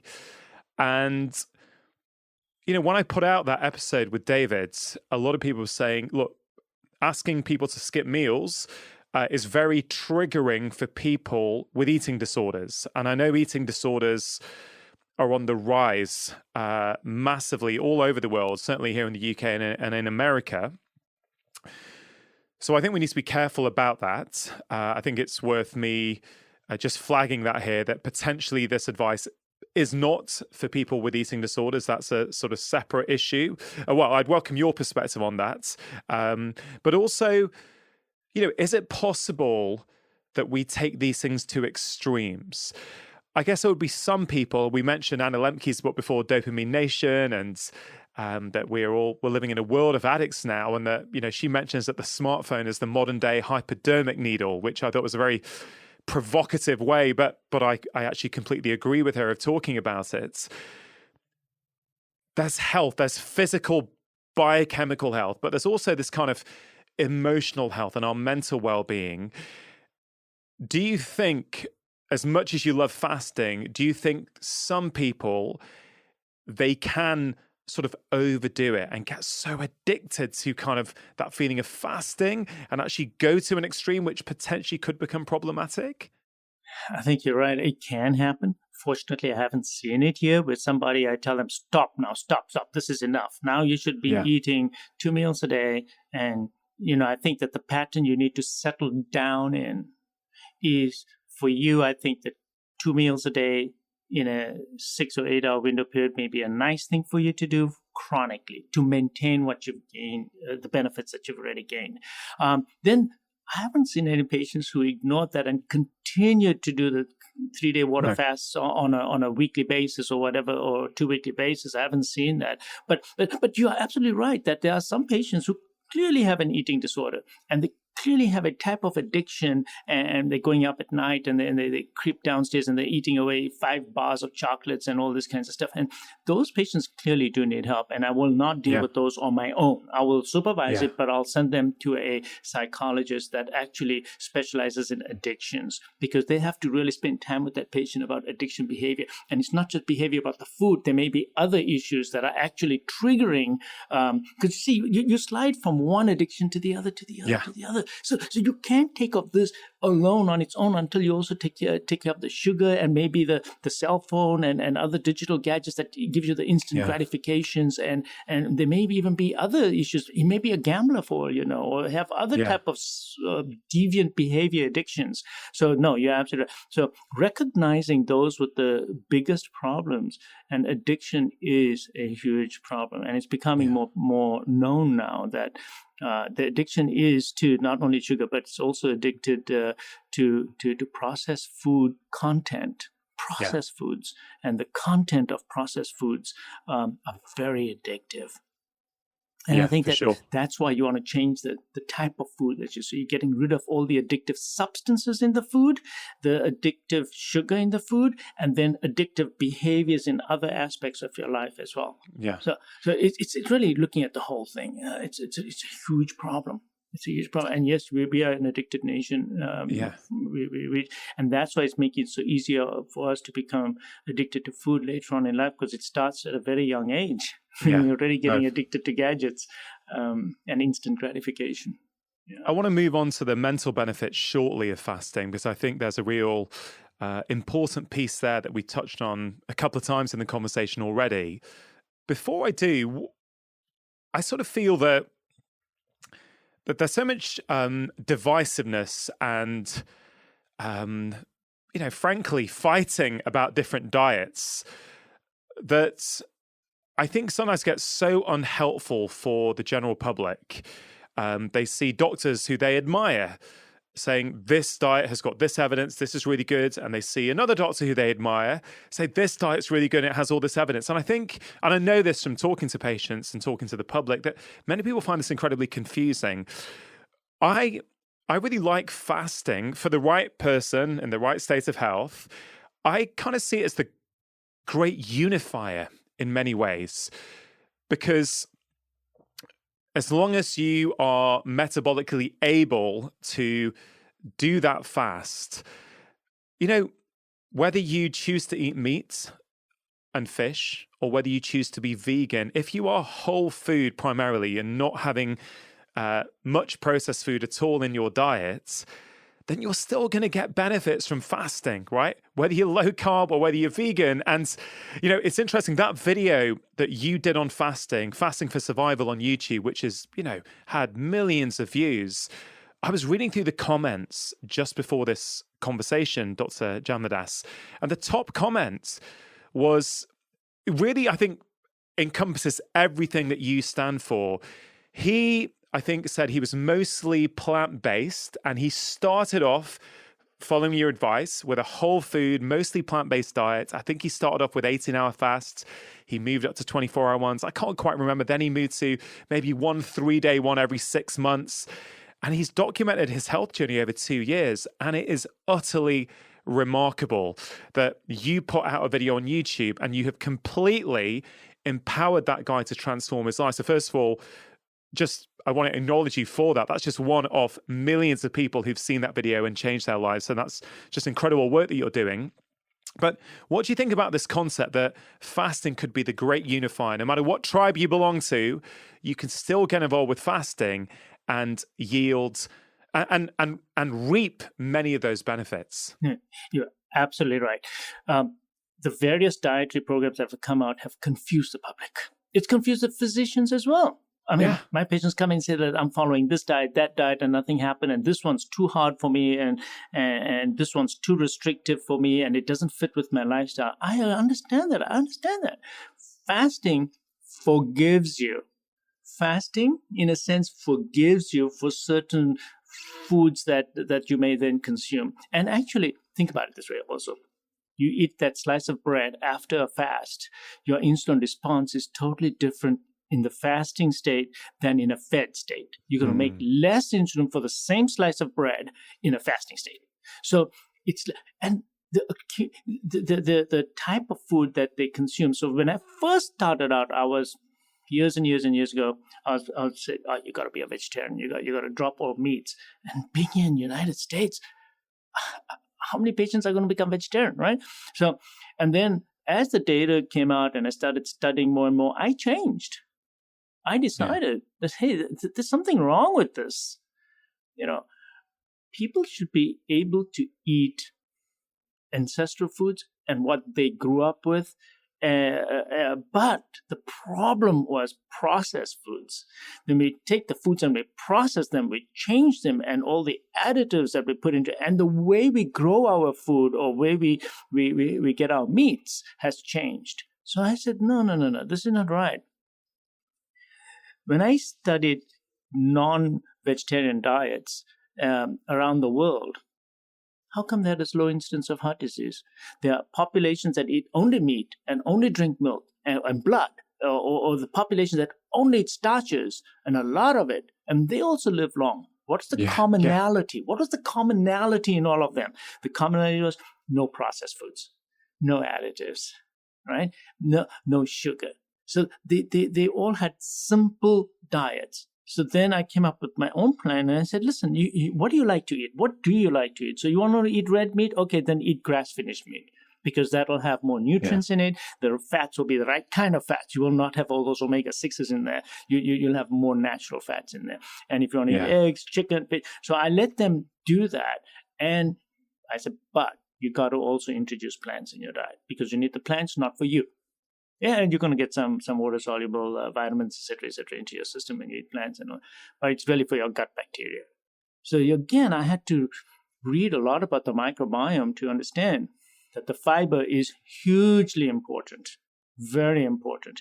And And so I tell them, eat your vegetables as well. So this is my diet plan. It's not so restricted. Just stay away from anything that your great-great-grandfather wouldn't eat, and no processed foods. Anything in a packet, box, barcode. Stay away from anything made into a flour.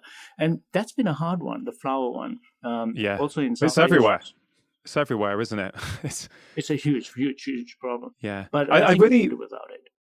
I love this. I'm so enjoying speaking to you. There's a real kind of, there's just a beautiful energy. There's also this kind of real life practicalness that you know what it's like when these patients come in and you've got in your head the ideal thing, but you got to work with people and their tastes and their preferences and their culture and what they want. And I really do strongly feel that too many people these days on social media commentate. They look at the science and go, oh, this is what everyone needs to do. It's like, it's just not how it works in real life, in my experience. You know, people are different. They've got different desires. They've got different cultures, different preferences. So I really like that. You've mentioned all the kind of physical benefits, the biochemical benefits when we have a period of not taking in food, a period of fasting. But there's also something really powerful, isn't there? Like you have touched on several times, about what it does for you when you know, oh, I can go 12 hours without food. I can go 18 hours. Wow, actually, I can go 24 hours and I don't actually need to put something in my mouth. I think we shouldn't undervalue just what that does for someone. You know, I think it's freedom. It's freedom from a dependency on food, addictive foods, processed food, sugar. It means that you can go about, you're out on the train station or the airport and there's no good food to have. Cool, just don't eat. Take the flight, don't eat. There's a real freedom, which many people feel that they're in chains, I guess, to the food industry and to their hunger and their stomach. So, you know, can you speak a little bit about that and why you feel that's so important? Yeah, I love the fact that you use that word freedom, because, you know, I said, okay, it empowers the patient, but it is a real freedom. It's a freedom that they know that what their behavior resulted in no adverse effect, and that they were able to overcome this, which they never thought they could overcome. So these little hurdles that they're overcoming in their diet actually has huge repercussions in other aspects of their life. And really, honestly, it percolates into their workplace, into their family life, in their social interactions with their friends. And I've seen that these people, they just become more self-confident. And I think it's because we introduce terms to them like, that's who you are, the real you. So it opens up a new aspect of their existence, that there is a part of me that's separate and apart from my body and from my mind and my cravings and my stomach and my feelings and all these things. And that's the real me. And of course, you know, this gets into some of that part that I have a huge interest in, which is, who are you? Yeah. Who are you really? Where is the you? And why can't you, that you, change your behavior? Of course you can, because you need to change your identification. So this is an identification change that I see the patients doing. Yeah. They realize that they are in charge, that them inside them, not the body, not the mind. There's actually an awareness, an amness, an I am. And that is huge, huge. And I found that people who have done this program over the last few years, they actually get work promotions. They actually become better supervisors. They become just better family members and caregivers. And it's miraculous how one thing, because it's showing them that, yes, you are in charge. Look, you can do it. You can do it. And they just self-empower themselves. They feel so good. Self-confidence just goes off the roof. And I think that there's a, I'm learning more about this. But I think it does boil down to because that also brings me to stress management.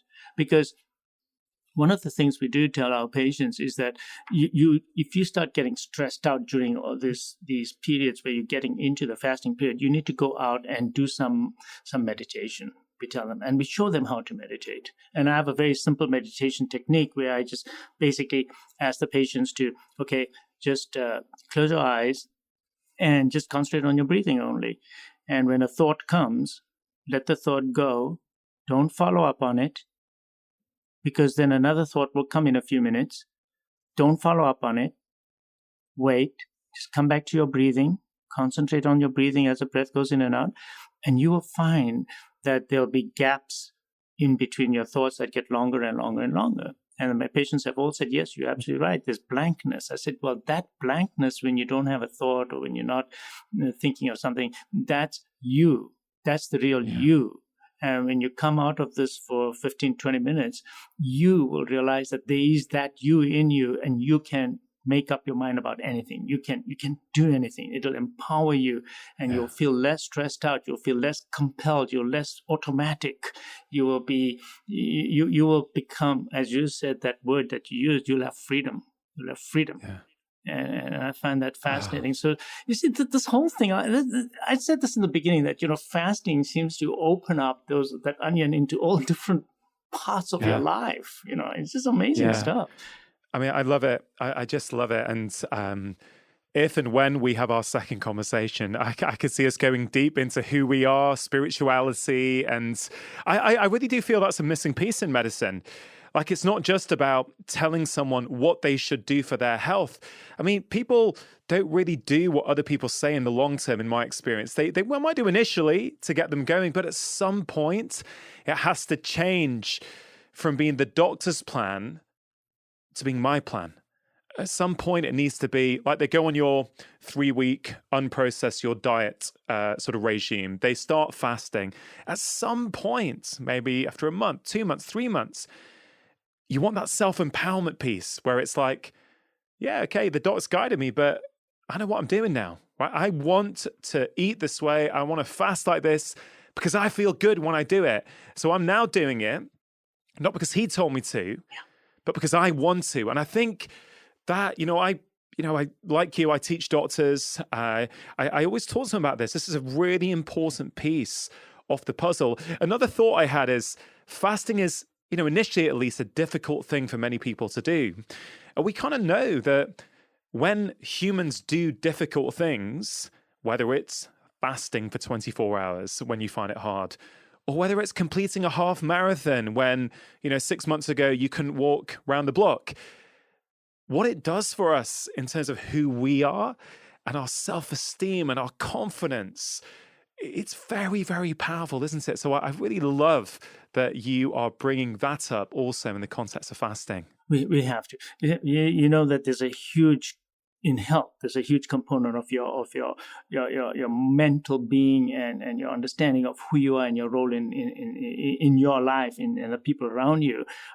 So one of my interests, and maybe we can talk about this on other occasions, is what are your relationships like, especially with your mother, because that's going to tell you how long you're going to really live. It's amazing. Or, when my patients are in the hospital, how many people come visit them after open heart surgery determines how quickly they're going to recover from open heart surgery. Same surgery. What's going on here?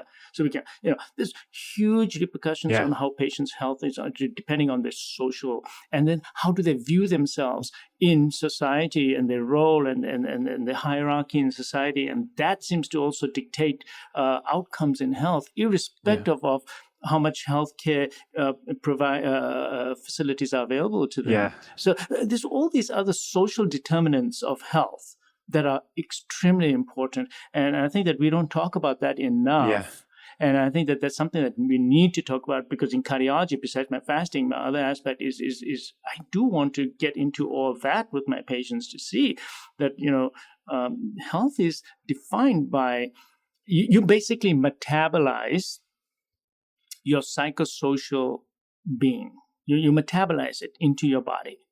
So be careful about your thoughts, about who you are and how you're interacting with the world and everything that's going around you, because in an instantaneous moment, you're actually metabolizing it into physiology in your body. Yeah. So it's fascinating stuff. And I have lots of data on that, lots of it. Well, we are definitely going to have a second conversation, because I think we've not even scratched the surface off that. Just to finish off this conversation, Dr. Jamnadas, firstly, thank you for your time. I know you're a super busy cardiologist.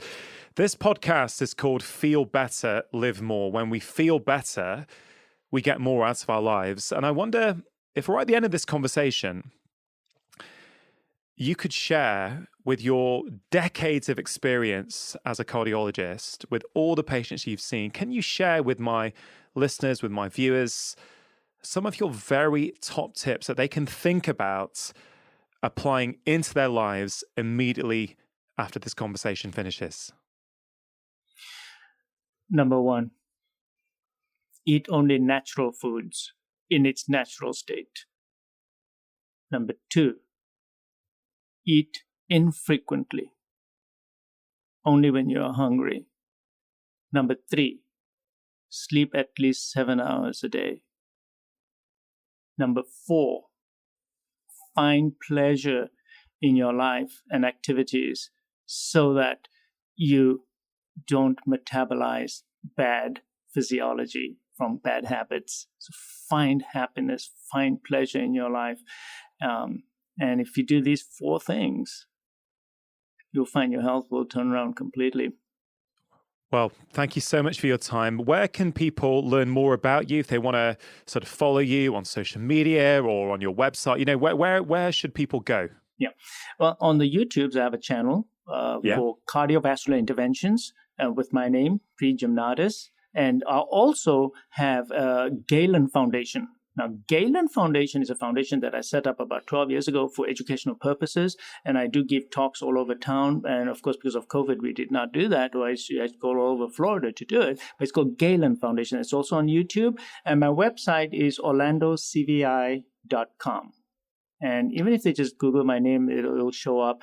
And on my website, I have a lot of educational materials that people can use, videos. But a lot of that has to do with real cardiology, like how to put a stent in, or what's a pacemaker, and what's an ICD, and all that kind of stuff. Yeah. But that's also still very important. So, but I think that the most important new things that are on the websites that you can see is the diet and the coronary calcium, which I think is a huge advancement in motivating patients to make the changes that they need to change, catching disease before it actually becomes a problem. Dr. Jamnadas, you're an incredible man. You're doing incredible work. Thank you for joining me on the show. I'll see you very soon. Really hope you enjoyed that conversation. Do think about one thing that you can take away and apply into your own life. And also have a think about one thing from this conversation that you can teach to somebody else. Remember, when you teach someone, it not only helps them, it also helps you learn and retain the information. Now, before you go, just wanted to let you know about Friday 5. It's my free weekly email containing 5 simple ideas to improve your health and happiness. In that email, I share exclusive insights that I do not share anywhere else, including health advice, how to manage your time better, interesting articles or videos that I've been consuming, and quotes that have caused me to stop and reflect. And I have to say, in a world of endless emails, it really is delightful that many of you tell me it is one of the only weekly emails that you actively look forward to receiving. So if that sounds like something you would like to receive each and every Friday, you can sign up for free at drchatterjee.com/Friday5. Now, if you are new to my podcast, you may be interested to know that I have written 5 books that have been bestsellers all over the world, covering all kinds of different topics: happiness, food, stress, sleep, behavior change, movement, weight loss, and so much more. So please do take a moment to check them out. They are all available as paperbacks, ebooks, and as audiobooks, which I am narrating. If you enjoyed today's episode, it is always appreciated if you can take a moment to share the podcast with your friends and family, or leave a review on Apple Podcasts. Thank you so much for listening. Have a wonderful week. And before you go, I just want to let you know about an exclusive January offer. If you want to listen to every episode without having to hear any of the adverts, you can do so with an Apple subscription. We're extending the free trial from 7 days to 30 days. So if you want to take advantage of this offer and support the podcast and enjoy every single episode advert-free for an entire year, just go to the Apple Podcast app and subscribe. And always remember, you are the architect of your own health. Making lifestyle changes is always worth it, because when you feel better, you live more.